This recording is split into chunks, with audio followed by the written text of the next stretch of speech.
Nadie, nadie esperaba. Los médicos fracasaron. Millones fracasaron. Todo un imperio médico fracasó. Pero un pobre mecánico, padre soltero, hizo lo que el dinero nunca pudo. Así es como una niña a la que le dijeron, nunca volverás a caminar, dio sus primeros pasos. Dentro de un viejo garaje sin que nadie se diera cuenta. 17 segundos después. Las manos de Aurora Prescott temblaban mientras se agarraba a las barras paralelas en el centro de rehabilitación. Su padre, Richard Prescott, director ejecutivo de un imperio médico de 8.7 mil millones de dólares, observaba desde la puerta. Un traje caro, un reloj caro, un hombre que había gastado 4.2 millones de dólares intentando recuperar el futuro de su hija. Dio un paso al frente. El corsé ortopédico, hecho a medida, de 250 mil dólares, diseñado por ingenieros del MIT, se agarrotó de repente. Los puntos de presión se comprimieron incorrectamente. El rostro de Aurora se contorsionó de agonía. Se desplomó sobre la colchoneta con un grito que resonó por todo el centro. El teléfono de su padre vibró. Una emergencia en la oficina. Una decisión multimillonaria. Pero no podía moverse. Porque ver sufrir a su hija, sabiendo que todo su poder, todo su dinero, toda su influencia no podían detener su dolor, era un sufrimiento que ninguna fortuna podía compensar. Y entonces, 3 semanas después, ocurrió algo que ningún especialista predijo. Un hombre con uniforme azul de mecánico. Aceite bajo las uñas. Un anillo de bodas desgastado por años de trabajo manual. Un hijo de 7 años que creía que su padre podía arreglarlo todo. Se llamaba Marcus Webb. Y lo que Marcus Webb hizo en las siguientes 72 horas cambiaría el significado de la palabra milagro para siempre. Lo que los médicos del multimillonario no vieron en 3 meses, un mecánico lo descubrió en 3 horas. Y todo empezó con una pregunta que a nadie se le ocurrió hacer. ¿Puedo ver cómo se mueve realmente la férula? Pero antes de que esa pregunta lo cambiara todo, hay que entender quién era realmente Marcus Webb. Porque para el mundo era invisible. Pero para una chica que lo había perdido todo, él se convirtió en la única persona que realmente podía verla. El hombre al que nadie le prestó atención. Marcus Webb había pasado 12 años trabajando en Golden Gate Automotive Repair en el distrito Richmond de San Francisco. 12 años de arranques a las 6 de la mañana. 12 años de humo de diésel y líquido de transmisión. 12 años de paternidad soltera después de que su esposa, Keisha, muriera de un coágulo de sangre no diagnosticado 3 semanas después de dar a luz a su hijo, Isia. El garaje era pequeño, encajado entre una tienda de fideos vietnamitas y una lavandería que había estado allí desde 1987. Las paredes de hormigón estaban manchadas de agua. Las herramientas fueron heredadas del dueño anterior. Las luces fluorescentes tarareaban una canción de agotamiento. Pero a Marcus le encantaba este lugar porque aquí podía arreglar cosas. Y últimamente necesitaba arreglar cosas más de lo que necesitaba respirar. Isia tenía 7 años. Tenía los ojos de su madre, de un marrón oscuro, increíblemente amables. Tenía las manos de Marcus, fuertes, hábiles, siempre en movimiento. Todas las tardes, cuando Marcus lo recogía del programa extraescolar de la señora Chen, Aisha le hacía la misma pregunta. «Papá, ¿podemos ir al taller?» Y Marcus respondía, «Claro, amigo, siempre». El taller se convirtió en su santuario. Mientras Marcus trabajaba en motores, Isia se sentaba en un rincón especial que Marcus le había construido, dibujando diseños mecánicos con lápices de colores, máquinas imposibles, autos voladores, robots hechos de luz, obra de la intrépida imaginación de un niño. Una tarde, la hija de la señora Chen, una fisioterapeuta llamada doctora Lisa Chen, fue a recoger a su madre después de ayudar en el taller. Observó a Marcus trabajar durante 15 minutos en silencio. Observó la precisión de sus manos, la forma en que podía diagnosticar un problema de motor solo con el sonido, la forma en que se movía con determinación y eficiencia, que no tenía nada que ver con la formación académica, sino con su ingenio intuitivo. Marcus, dijo finalmente la doctora Chen. ¿Alguna vez piensas en tus manos? ¿En lo que podrían hacer? Marcus se secó las palmas en los vaqueros. Ponen comida en la mesa. Con eso basta. No, dijo la doctora Chen, con una voz tan pesada que hizo que Marcus levantara la vista.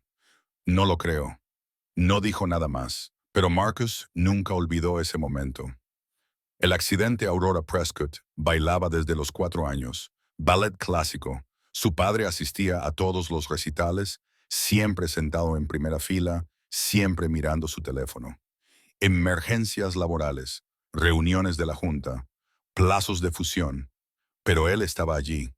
Eso se decía a sí mismo. Estaba allí. 3 meses atrás. Aurora ensayaba para su última actuación antes de graduarse de la Academia de Ballet de San Francisco.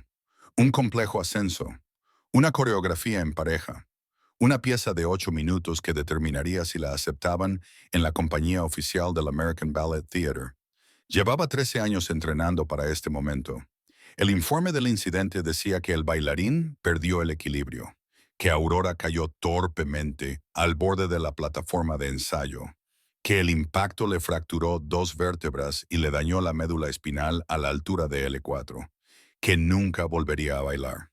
Richard Prescott trajo en avión a los mejores cirujanos de Johns Hopkins, consultó con especialistas de Suiza, pagó terapias experimentales en México, gastó $800,000 en 3 meses en tratamientos que prometían esperanza, pero solo le causaban angustia.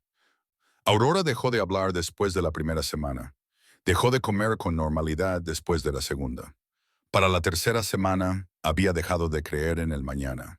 Y Richard Prescott, un hombre que había construido un imperio controlando cada variable, gestionando cada riesgo, eliminando cada incertidumbre, descubrió que había cosas que su poder no podía tocar. Un sufrimiento que el dinero solo podía intensificar al no poder resolverlo. La reunión ocurrió por accidente. Un accidente completamente común que transformaría 3 vidas. El chofer personal de Richard Prescott, un anciano llamado Jerome, llevaba 18 años con la familia. Jerome cuidaba el Bentley como si fuera un ser vivo. Aceite nuevo cada 3,000 millas, lavado a mano semanalmente, a detalle trimestralmente.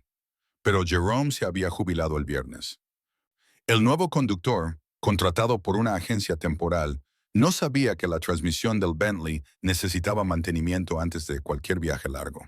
Así que cuando Richard pidió que lo llevaran a la cita de fisioterapia de Aurora, en el distrito de Richmond, un raro momento de presencia, un gesto desesperado por ser un mejor padre, el líquido de la transmisión ya estaba bajo 2/4. Exactamente a 6 millas de la clínica, la transmisión falló. El conductor llamó a una grúa. El conductor de la grúa le recomendó el taller más cercano, Golden Gate Automotive Repair. Y así fue como Richard Prescott, con un patrimonio neto de $8.7 mil millones, propietario de Prescott Medical Enterprises, un hombre cuya influencia moldeó las políticas de salud en todo el noroeste del Pacífico, entró en un modesto garaje en Richmond con su hija discapacitada de 17 años en silla de ruedas, bañados por el sol de la tarde californiana, y conoció a Marcus Webb. Marcus estaba debajo de un Honda Accord de 1987, reparando el sistema de frenos. Solo se le veían las piernas, vaqueros manchados de aceite y botas de trabajo sujetas con cinta adhesiva. «¡Enseguida voy!», gritó una voz desde debajo del coche. Richard recorrió el garaje con un desdén apenas disimulado. El lugar olía a óxido y sudor. Había un dibujo infantil pegado en la pared de la oficina. Robots de colores imposibles hechos con líneas garabateadas. La radio sonaba jazz. Todo en aquel lugar parecía una reliquia de un siglo que ya no existía. Marcus salió de debajo del coche y se levantó, limpiándose las manos. Era alto, de unos 40 y tantos. Su rostro tenía la belleza que nace de las auténticas dificultades. Curtido, pero no roto. Sus ojos eran atentos, inteligentes, prescientes. Miró primero a Richard, luego a Aurora en la silla de ruedas. «¿Transmisión?», preguntó Marcus. «Sí», respondió Richard secamente. «¿Cuánto tiempo?» 30 minutos para un diagnóstico. Quizás 1 hora para la solución, si es lo que creo. Richard miró su Rolex. Una reunión en Prescott Medical en 2 horas. Una decisión de la Junta sobre un ensayo clínico. Vidas dependían de ello, literalmente. Pero entonces miró a Aurora y vio algo que no había visto en semanas, un leve destello de curiosidad en sus ojos. Bien, dijo Richard, esperaremos. Marcus asintió y se volvió hacia Aurora. No a Richard. Aurora, ¿cómo te llamas? Preguntó Marcus, sin compasión ni condescendencia en su voz, solo genuino interés humano. Aurora, dijo en voz baja. Su voz era débil, como algo que no se hubiera usado correctamente en meses. Bonito nombre, dijo Marcus. Soy Marcus. Este es mi espacio de trabajo. Puedes quedarte un rato mientras trabajo. O hay una sala de espera con una cafetera que sabe a 1995. Tú decides. Me quedo a observar, dijo Aurora. Richard estaba impactado. Era lo más entusiasta que Aurora había dicho en semanas. Durante la siguiente hora, Marcus trabajó en la transmisión del Bentley mientras Aurora observaba. No le explicó nada, no actuó, simplemente trabajó con absoluta concentración y precisión, como quien ama lo que hace. A mitad de camino, apareció un niño pequeño de 7 años, moviéndose con la misma gracia y eficiencia que Marcus. Papá, terminé el dibujo, dijo el niño. Enséñamelo, amigo, dijo Marcus, sin apartar la mirada de su trabajo. El niño levantó un boceto. Un pájaro mecánico con intrincados sistemas de articulaciones, alas que parecían moverse de verdad. Es precioso, Isaiah, dijo Marcus. La articulación del ala, ¿ves cómo la has inclinado? Es exactamente así, si es como las aves de verdad se elevan. Isia sonrió con orgullo y regresó a su rincón. Aurora observó todo el intercambio. La ternura, el compromiso genuino, la forma en que Marcus veía a su hijo como una persona completa, no como una responsabilidad. Cuando Marcus terminó, llamó a Richard. La transmisión había sido el problema, pero había algo más. Tu sistema de suspensión está compensando tu forma de conducir, le dijo Marcus a Richard. Aceleraciones rápidas, frenado brusco. Tu cuerpo está sufriendo daños que no se notan hasta que falla algo crítico. La transmisión no es el problema. Tu forma de conducir sí lo es. Suelta el acelerador. Date más tiempo entre destinos. Tu coche durará el doble.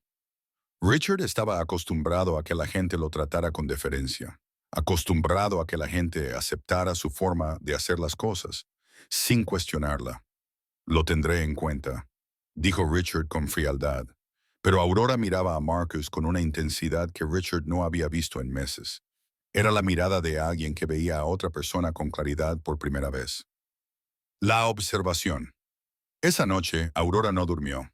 Yacía en la oscuridad de su habitación, una habitación que había estado decorada con carteles de ballet, ahora despojada a petición suya, y pensó en Marcus Webb, en la forma en que trabajaba, en la precisión de sus movimientos, en la dulzura con la que le hablaba a su hijo, y pensó en algo más, algo que no le había mencionado a nadie, el dolor. Sus fisioterapeutas hablaron de rehabilitación, de controlar su condición, de aceptar su nueva realidad, pero no hablaron del dolor porque no podían hacer nada al respecto. El dolor era permanente. El dolor era simplemente algo con lo que tendría que vivir, excepto que no era solo dolor físico, era más agudo que eso, más específico. Era su prótesis, la hecha a medida por Orthodynamics, un dispositivo de soporte espinal de $250,000, equipado con sensores de presión y articulaciones motorizadas. De última generación, recomendado por todos los especialistas importantes, pero dolía. El corsé estaba diseñado para cuerpos estadísticos. Dimensiones corporales promedio, distribución de peso promedio, tolerancia al dolor promedio. Aurora no era promedio. Los puntos de presión estaban mal. La distribución del peso ejercía demasiada fuerza en su zona lumbar. Cada vez que intentaba ponerse de pie, el corsé se comprimía en ciertos ángulos, provocándole un dolor punzante que la hacía gritar. Así que dejó de intentarlo. Y todos decían que era normal, que su cuerpo se adaptaría, que necesitaba desarrollar tolerancia, pero Aurora ya no lo creía. Creía que todos la miraban mal. A la mañana siguiente, le pidió a su padre algo completamente inesperado. «Quiero volver al taller», dijo Aurora. Richard se quedó atónito. «¿Por qué?» «Porque», dijo Aurora, «quizás ese hombre pueda ver algo que los especialistas pasaron por alto». En la segunda reunión, Marcus estaba trabajando en una bomba de agua cuando el Bentley se detuvo de nuevo. Lo reconoció al instante.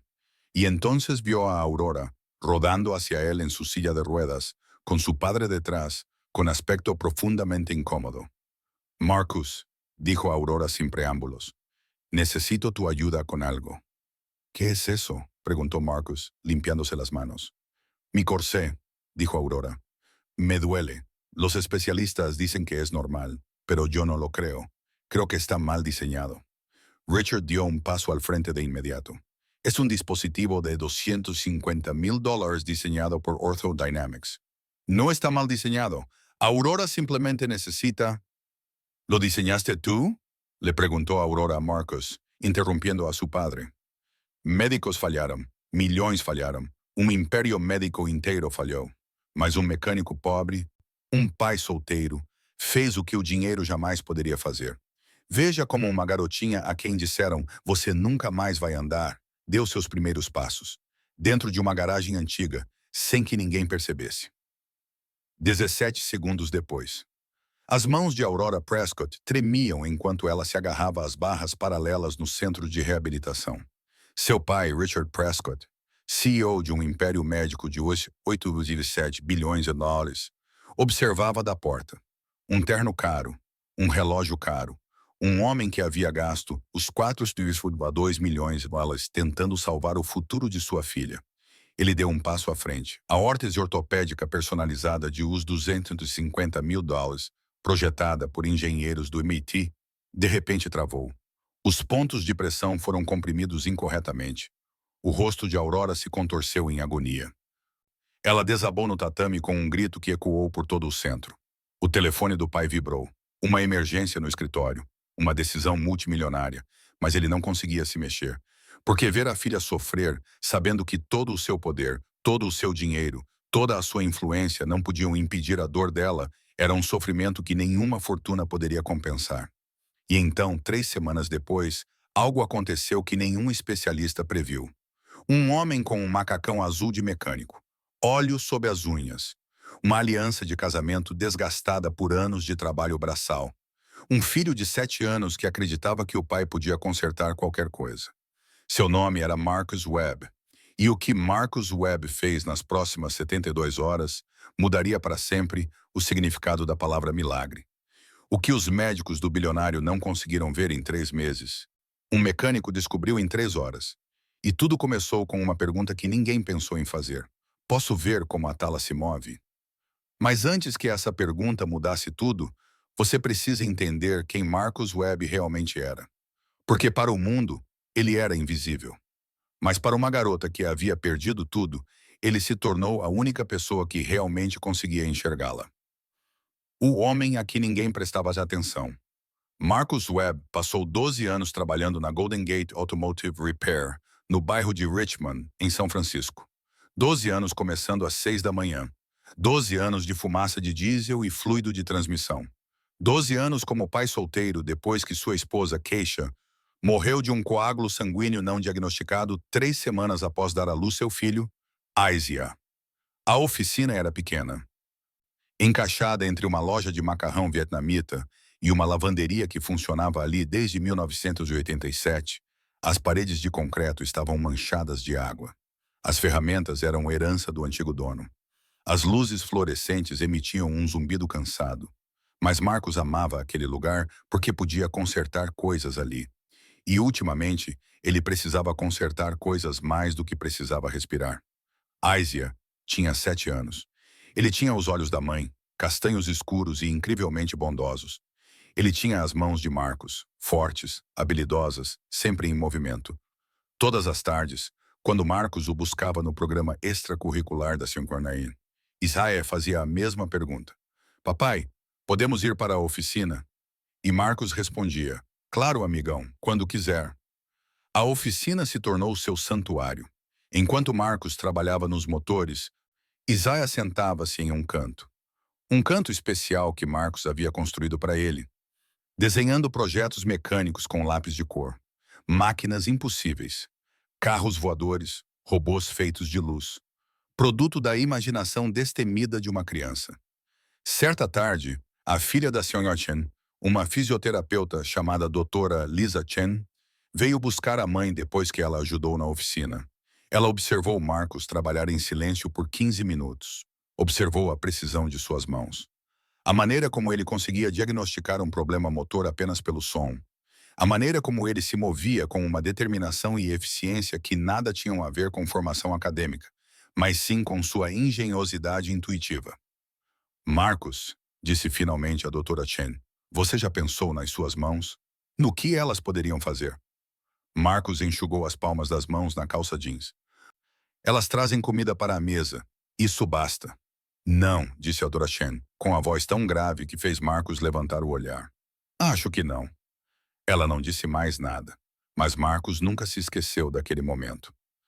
O acidente Aurora Prescott dançava desde os 4 anos. Balé clássico.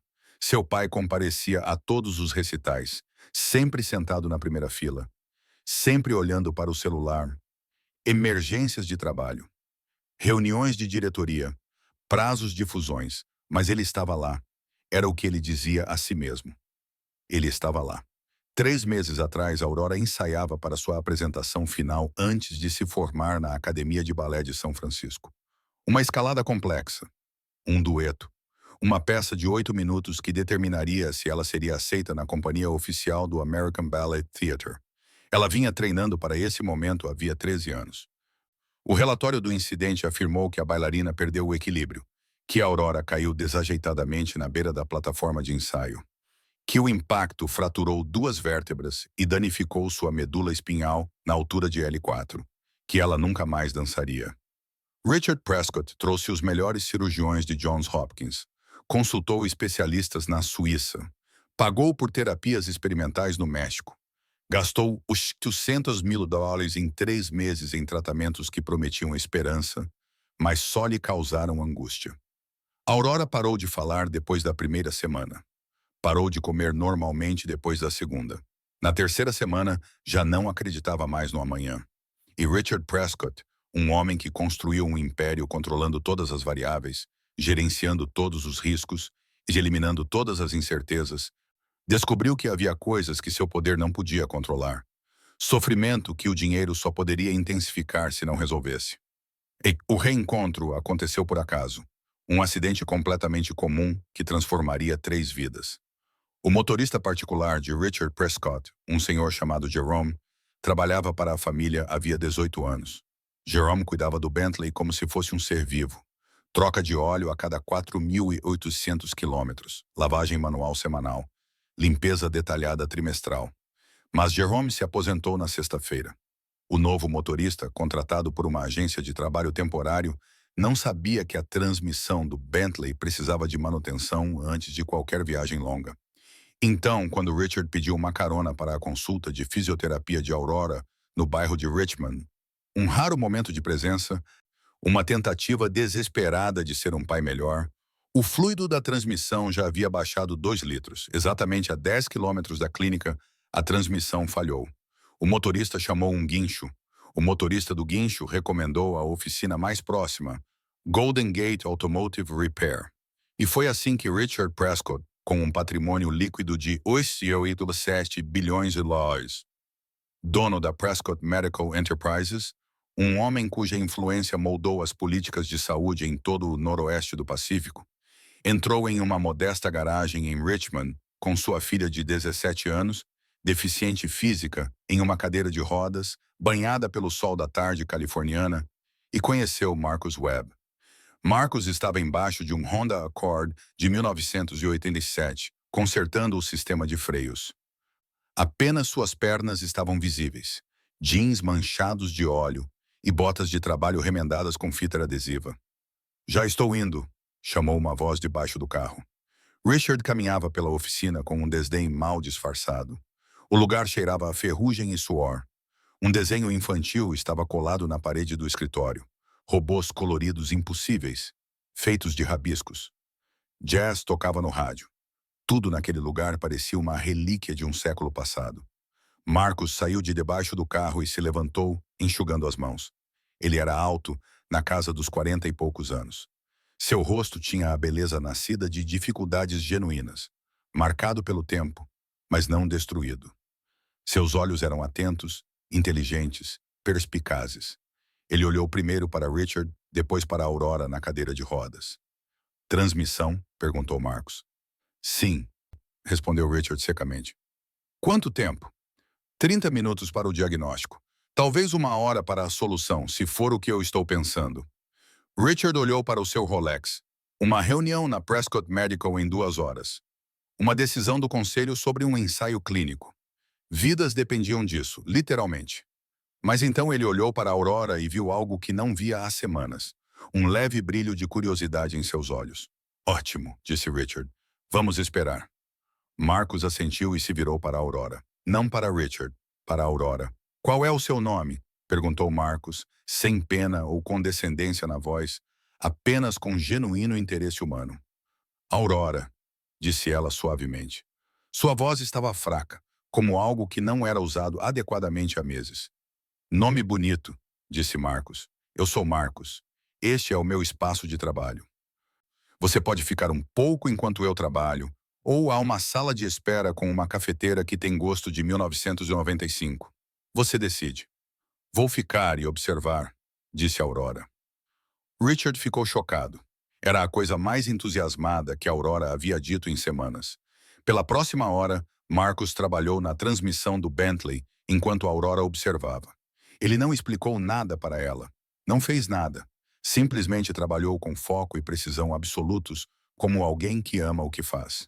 No meio do processo, um garotinho de uns 7 anos pareceu movendo-se com a mesma graça e eficiência de Marcos. Papai, terminei o desenho, disse o menino. Mostra para mim, amigão, disse Marcos, sem tirar os olhos do seu trabalho. O menino ergueu um esboço. Um pássaro mecânico com sistemas de juntas complexos, asas que pareciam se mover de verdade. Está lindo, Isia, disse Marcos. A junta da asa, veja como você a inclinou? É exatamente assim. É assim que os pássaros de verdade alçam voo. Isia sorriu orgulhoso e voltou para o seu canto. Aurora observou toda a cena. A ternura, o envolvimento genuíno, a maneira como Marcos via seu filho como uma pessoa completa, não apenas como uma responsabilidade. Quando Marcos terminou, chamou Richard. O problema era a transmissão, mas havia algo mais. Seu sistema de suspensão está compensando seu estilo de direção, disse Marcos a Richard. Aceleração rápida, frenagem brusca. Seu corpo está sofrendo danos que passam despercebidos até que algo crítico falhe. A transmissão não é o problema. Seu estilo de direção é: tire o pé do acelerador. Dê a si mesmo mais tempo entre os destinos. Seu carro vai durar o dobro. Richard estava acostumado a ser tratado com deferência. Acostumado a que as pessoas aceitassem seu jeito de fazer as coisas, sem questioná-lo. Vou me lembrar disso, disse Richard friamente. Mas Aurora olhava para Marcos com uma intensidade que Richard não via há meses.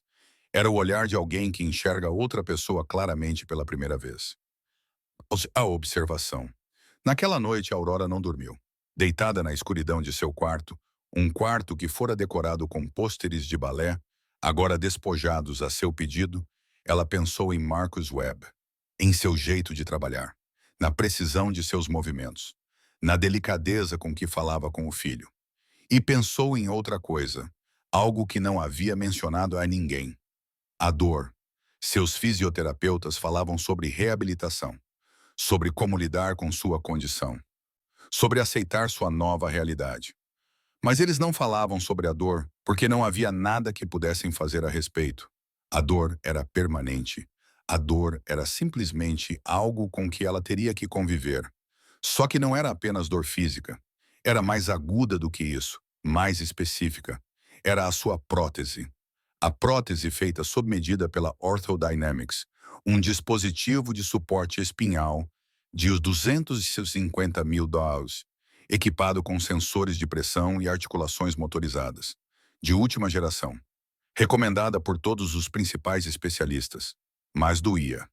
A órtese foi projetada para corpos estatísticos, dimensões corporais médias, distribuição de peso média, tolerância à dor média.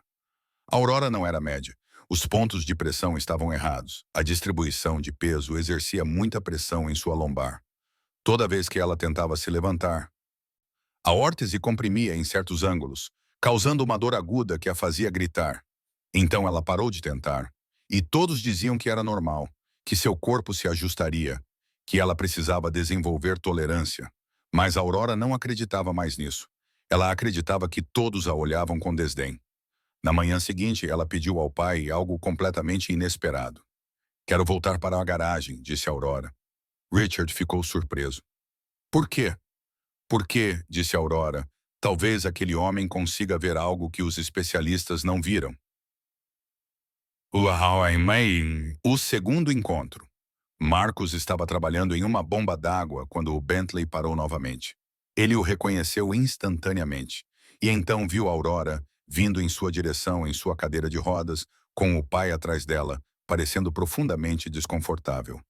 "Marcos", disse a Aurora sem rodeios, "preciso da sua ajuda com uma coisa." "O que é?", perguntou Marcos, limpando as mãos. "Meu colete ortopédico", disse a Aurora. "Dói. Os especialistas dizem que é normal, mas eu não acredito. Acho que foi mal projetado." Richard imediatamente se adiantou. "É um aparelho de $250.000 projetado pela Orthodynamics. Não foi mal projetado. A Aurora só precisa..." "Você o projetou?", perguntou a Aurora a Marcos, interrompendo o pai. "Não, senhora", disse Marcos. "Eu conserto carros. Não entendo nada de aparelhos médicos." "Mas você entende de mecânica", disse a Aurora. "Você entende como as coisas se encaixam, como as peças são unidas, como a força é distribuída." Marcos ficou em silêncio por um longo tempo. Então perguntou: "Posso ver a órtese?" "Marcos", disse Richard em um tom firme e advertido, "acho que não é apropriado." "A Aurora precisa de supervisão médica, não." "Pai", disse a Aurora com uma voz aguda que Marcos nunca tinha ouvido antes, "por favor, fique quieto." Richard pareceu surpreso, mas deu um passo para trás. Marcos examinou a órtese cuidadosamente. A princípio, não a tocou. Apenas a observou. Estudou-a. Seus olhos percorreram os pontos de pressão, os ângulos das articulações, o sistema de sustentação de peso. Então, muito delicadamente, pediu à Aurora que se levantasse. Ela se levantou, rangendo os dentes de dor. Marcos a observou atentamente. Observou como seu corpo compensava. Observou como sua coluna se curvava. Observou como seu peso se deslocava de forma desigual. "As articulações dos joelhos", disse Marcos finalmente, "estão travadas a 30 graus. "Correto", disse Richard, "para proporcionar máxima estabilidade." "Mas os humanos não andam com os joelhos travados", disse Marcos em voz baixa. "Nós andamos com os joelhos que dobram e flexionam. Sua órtese está tratando as pernas dela como máquinas que precisam ser imobilizadas. Mas ela não é uma máquina, ela é uma pessoa, e o corpo dela está tentando lhe dizer que precisa se mover, não ficar parado." "Os especialistas", Richard começou. "Eles estavam tentando resolver um problema médico com raciocínio médico", interrompeu Marcos gentilmente. "Mas o problema não é médico, é mecânico. Os humanos não são projetados para se mover da maneira que a órtese a força a se mover." Ele olhou para a Aurora. "Não posso prometer nada, mas acho que posso melhorar. Quer que eu tente?" A Aurora olhou para o pai. Depois olhou para Marcos novamente. "Sim", disse ela. "Por favor, tente." O trabalho Marcos não disse a Richard que precisaria de tempo. Ele não pediu um depósito nem assinou um contrato. Ele simplesmente disse: "Volte em 5 dias." Richard queria protestar. Queria insistir em um prazo, em garantias, em algo concreto para se agarrar. Mas a Aurora já havia sido levada para o canto onde Aisia estava desenhando, e ela estava sorrindo. Um sorriso verdadeiro, pela primeira vez desde o acidente. Então, Richard deixou sua filha em uma garagem na região de Richmond, com um homem que conhecia havia 3 horas, e tentou não pensar no que poderia dar errado. Marcos não dormiu por 5 dias. Estudou vídeos da marcha humana. Pesquisou sobre reabilitação de lesões na medula espinhal. Examinou as especificações originais da órtese e imediatamente entendeu por que estava errada. Ela foi projetada por engenheiros que pensaram na capacidade de suportar carga, não por pessoas que entendiam o movimento humano. Ele desmontou a órtese peça por peça e a redesenhou do zero. Liberou as articulações do joelho para permitir 30 graus de flexão natural. Reposicionou os suportes do quadril para distribuir o peso pela pelvis em vez da região lombar. Ele adicionou microarticulações no tornozelo que permitiriam as sutis mudanças de peso que os humanos usam inconscientemente ao caminhar. Reduziu o peso total em 40%. Isia observava o pai trabalhar, trazia-lhe café à meia-noite, sentava-se silenciosamente ao seu lado às 3 horas da manhã, compreendendo sem palavras que o pai estava fazendo algo importante. Na manhã do quinto dia, Marcos terminou. A nova órtese não tinha nada a ver com a original. Era mais simples, mais elegante, mais humana. Quando a Aurora chegou, Marcos estava mais nervoso do que nunca. "Preciso te contar uma coisa", disse Marcos. "Não sou médico, sou mecânico.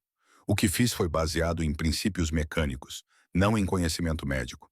Se algo der errado, seu pai tem todo o direito de me processar." "Tudo bem", disse Aurora simplesmente. "Posso experimentar?" Marcos a ajudou a colocar a nova órtese com meticulosa precisão. Verificou cada tira, cada articulação, cada ponto de pressão. Aurora se levantou lentamente. Por 3 segundos houve silêncio. Então, os olhos de Aurora se encheram de lágrimas. "Não dói", ela sussurrou. "Marcos, não dói." Ela deu um passo, depois outro. Então caminhou. Caminhou de verdade, pela garagem com um movimento fluido e natural. Richard, que observava de um canto, deu um passo à frente. "Isso é impossível", disse ele. "Não", disse Marcos baixinho. "É só mecânica." A Aurora continuou caminhando. Caminhando, caminhando, até chegar à parede dos fundos da garagem e se virar, com lágrimas escorrendo pelo rosto, e olhar para o homem que a havia curado. "Obrigada", disse ela. "Obrigada por ver o que todos os outros não viram." A revelação. As notícias se espalham mais rápido do que qualquer um imagina. No final da semana, a Aurora estava caminhando. No final do mês, estava dançando. Ela ainda não era uma bailarina, mas movia o corpo de maneiras que pensava estarem perdidas para sempre. No final do segundo mês, o Conselho Administrativo da Prescott Medical Enterprises descobriu que a filha de Richard não estava em centros de reabilitação ou clínicas experimentais. Ela estava sendo cuidada por um mecânico. O escândalo foi imediato. A comunidade médica expressou indignação. Como alguém sem formação poderia modificar dispositivos médicos? E as regulamentações da FDA? E a responsabilidade? Mas então algo inesperado aconteceu. A Aurora realizou uma coletiva de imprensa. Ela subiu ao pódio. Ela realmente caminhou, sem a enorme órtese motorizada que a havia decepcionado, e contou sua história. Ela descreveu a dor, os especialistas que não puderam ajudá-la, os sistemas projetados por pessoas que nunca haviam experimentado o que significava viver em um corpo que não se movia como os corpos deveriam. E ela descreveu Marcus Webb. Ele não era famoso, disse Aurora. Ele não tinha formação. Ele tinha algo melhor. Ele tinha uma curiosidade genuína sobre como as coisas funcionam. E ele se importava mais comigo como pessoa do que em proteger sua reputação. O vídeo viralizou. Em 72 horas, a oficina de Marcos estava lotada de pacientes. Pessoas desesperadas. Pessoas com deficiência. Pessoas que haviam sido aconselhadas a aceitar suas condições e que haviam perdido a esperança de mudança. Marcos recusou a maioria delas. "Sou apenas um mecânico", ele repetia sem parar. "Não sei o que estou fazendo." Mas a Aurora ficou. E a Isaiah observava. E Richard Prescott, um homem cuja vida inteira fora construída sobre certezas e controle, começou a entender algo que nunca havia considerado antes. Às vezes, as descobertas mais importantes vêm dos lugares mais inesperados. A transformação. A Prescott Medical Enterprises tinha recursos que Marcos não tinha. Uma equipe de pesquisa, laboratórios, financiamento. Richard fez uma oferta irrecusável. "Venha trabalhar comigo", disse Richard. Podemos transformar suas ideias em produtos. Podemos ajudar milhares de pessoas. Marcos olhou ao redor de sua garagem. O canto de desenho dizia: as ferramentas que seu pai lhe deixara. A vida que construíra naquele pequeno e humilde espaço. Não, disse Marcos simplesmente. Não? Richard não estava acostumado a ouvir essa palavra. Meu filho precisa da presença do pai, disse Marcos. Não administrar uma empresa, não viajar para reuniões de diretoria. Aqui, nesta garagem, onde ele pode me ver trabalhando. Onde ele pode entender que pessoas comuns podem fazer coisas extraordinárias se permanecerem fiéis ao que importa. Richard queria discutir, queria oferecer mais dinheiro, queria resolver isso da mesma forma que resolvia tudo. Mas olhou para Aurora, que agora dançava em um canto da garagem. Não balé, mas movimento, natural, alegre e livre. E entendeu, há coisas que o dinheiro não compra. E se viéssemos até você? Perguntou Richard. E se trouxéssemos os recursos para cá? Pensou Marcos. Então olhou para seu filho de 7 anos, que o encarava com total convicção de que qualquer decisão tomada pelo pai seria a correta. Então precisaríamos de uma garagem maior, disse Marcos. O futuro. 6 meses depois, a Webb Biomechanics foi oficialmente estabelecida em um galpão reformado no bairro de Richmond. Não era luxuoso. Tinha tijolos aparentes, iluminação industrial, o mesmo jazz tocando no mesmo rádio antigo. Mas tinha equipamentos de última geração, um laboratório de pesquisa, financiamento da Prescott Medical. E, o mais importante, contava com Marcus Webb e seu filho Isia, trabalhando lado a lado com especialistas e engenheiros, reformulando a perspectiva das pessoas sobre mobilidade. A Aurora tornou-se a primeira consultora oficial do centro. Ela trabalhou com Marcus para aprimorar o design da tala, dando-lhe feedback da perspectiva de alguém que realmente vivia em um corpo que precisava se mover. Richard deixou a direção da Prescott Medical e delegou as operações diárias a um CEO mais tradicional. Em vez disso, dedicou seu tempo à Webb Biomechanics, aprendendo com um homem sem diplomas, mas com algo muito mais valioso: sabedoria genuína sobre como enxergar as pessoas de forma holística. Certa tarde, Isia perguntou ao pai: Pai, por que o homem rico veio à nossa oficina? Marcos sorriu. Porque às vezes as pessoas com mais poder são as mais dispostas a aprender com aqueles que jamais imaginariam que lhes ensinariam. O tio Miguel ficaria orgulhoso? Perguntou Isaiah. Ele era muito jovem para conhecer o irmão de Marcos, mas Marcos lhe contava histórias. Marcos se ajoelhou e abraçou o filho. Seu tio Miguel era biólogo marinho, disse Marcos. Ele me ensinou que tudo na natureza é perfeitamente projetado para fazer exatamente o que deve fazer. Que a verdadeira engenharia consiste em entender a natureza, não em lutar contra ela. Então, sim, amigo. Seu tio Miguel ficaria muito orgulhoso de saber que estamos usando o que ele me ensinou para ajudar pessoas a andar novamente. O milagre. 1 ano depois da chegada de Aurora à oficina, Marcos recebeu um telefonema. Era de uma menina de 4 anos chamada Sophie, paralisada desde o nascimento. Sua família não tinha dinheiro para aparelhos ortopédicos caros. Seus pais haviam sido informados de que uma vida inteira de imobilidade os aguardava. Marcos olhou para Richard. Richard olhou para Marcos. Quanto vai custar? Perguntaram os pais apreensivos. Nada, disse Marcos. Ajudamos pessoas que ninguém mais consegue ajudar. É isso que fazemos aqui.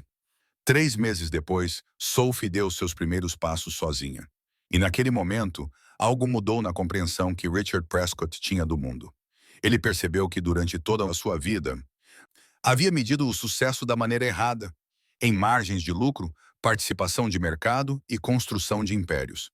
Mas o verdadeiro sucesso, aquele que realmente importava, era medido pelo número de pessoas que voltavam a andar, pelo número de famílias que recuperavam a esperança. Era medido em milagres. Certa tarde, banhados por uma luz suave e dourada, Marcos, Aurora, Isia, Richard e Sophie estavam no jardim atrás da Webb Biomechanics. Sophie estava aprendendo a se locomover em terreno irregular.